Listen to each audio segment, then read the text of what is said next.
काम आरंभ है निर्वाचन काम आरंभ है लेखाटा छिड़े दबा आज एक गोटे rare moment for BJP party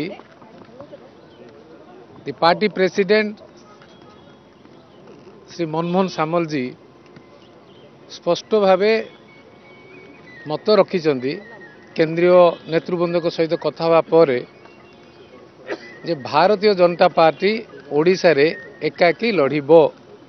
147 सीट्रे MLA candidate दब 21 सीट्रे एमपी कैंडिडेट देवे प्रधानमंत्री नरेंद्र मोदी नेतृत्व रे प्रथम थर पई ओडिशा रे सबु विधानसभा रे भारतीय जनता पार्टी कैंडिडेट दब तथा डबल इंजिन सरकार मोदी बाबू जो बड़चणा मीटिंग रे कहिथिले लोकंकर श्रद्धा स्नेह उत्साह परिवर्तन पई जो सूचक थिला ताकू आधार करी ओडिशा रो जनसाधारण आमर समस्त भाई भौणी को एक अमूल्य दुर्लभ सुजोग आसीची जे परिवर्तन पई आउ